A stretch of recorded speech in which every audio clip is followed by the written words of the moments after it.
The sole thing that I have to hang on into my job right now is that Canada, downtown BC, is an 8-hour drive away. There is escape. There's always an option.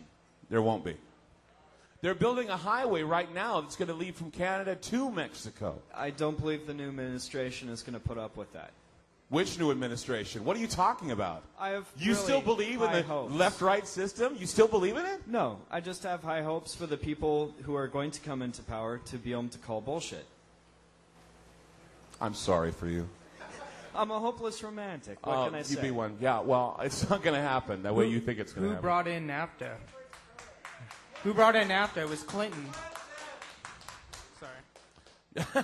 That's it? Clinton brought in NAFTA. Clinton was the first neocon.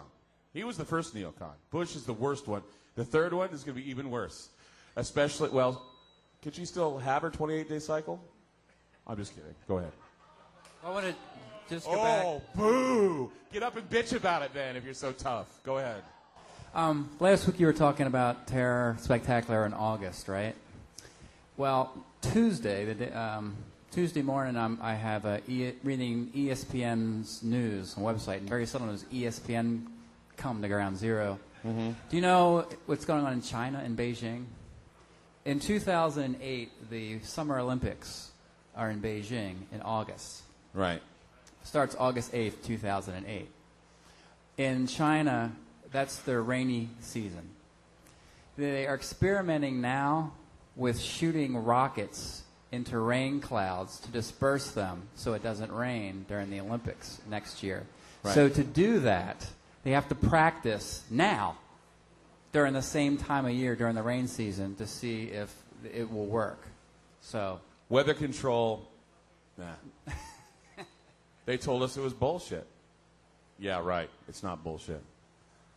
Am I in trouble? In reference to your earlier comment, well, I'm in Clyde, trouble. I'm in and trouble. on behalf of all your female listeners here at the lounge and on the internet, okay, you don't need to sink that low. Plus, Hillary's got way bigger balls than you. Oh, man. Man. And Clyde, to add to Sadie's thing, cold-blooded reptiles don't menstruate. Okay. Yeah.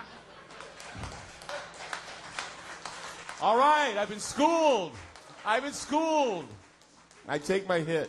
I'm a man. I can't help myself. Go ahead. On another front, you were mentioning the weather modification. Next week, 6 o'clock here, we're going to be showing Hole in the Heavens. It's about HAARP. It's about weaponizing the weather.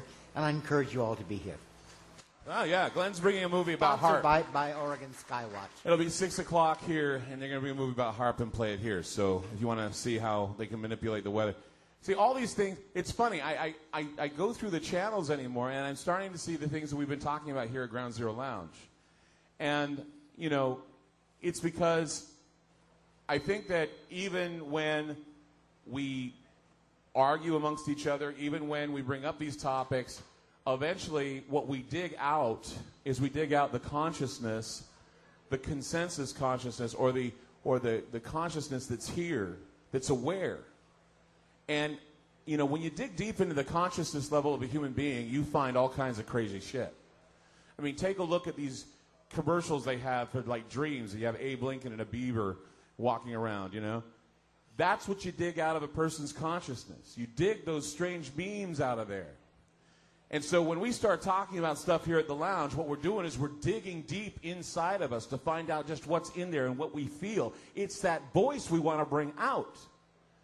And I know many of you like to sit back and you like to watch the entertainment, but I'm sure a lot of you out there have something you want to say. And I mean, I can stand up here and I can talk, and I do, because it's a show about getting people going and provoking them to get up and speak their mind and speak their piece.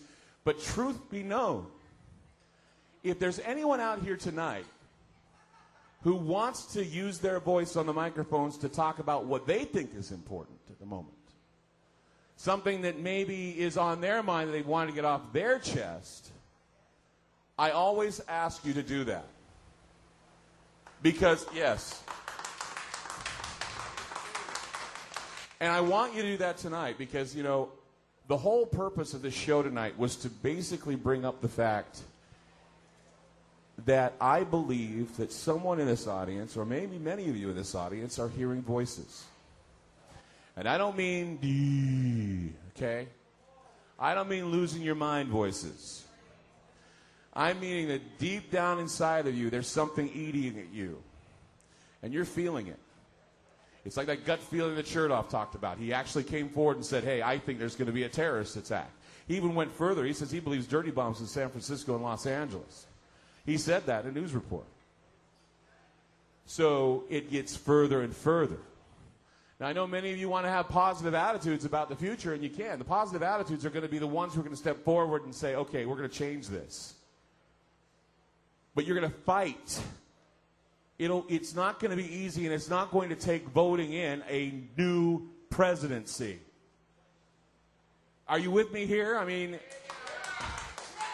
how many people are that stupid to believe that a Democratic leadership is going to change shit in this country?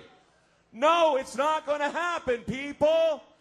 Einstein said, you keep doing the same thing over and over again, expecting a different result. You're stupid, you're crazy, you're insane. And that's what we've been doing every freaking election. We've been going to the polls hoping that we're going to change the world, and we change absolutely nothing. We don't change a thing. You know what we need to do? We need to change the whole setup, not just with a vote. We need to change the Diebold machines, get rid of them. We need to have reform. We need to monitor our elections more. We need to make sure the candidates aren't pulling fast ones, and we need to make sure they stick by what they say. And that includes recounts, if recounts are needed.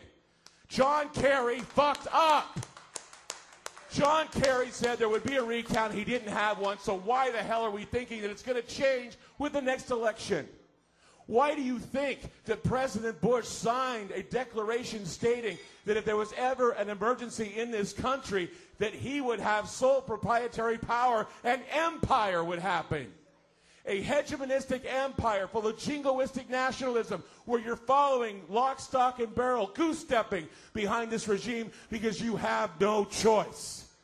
And the bottom line here in the United States of America is liberty and choice were the things that we were granted here, and that is why we left England. We might as well just give ourselves up now.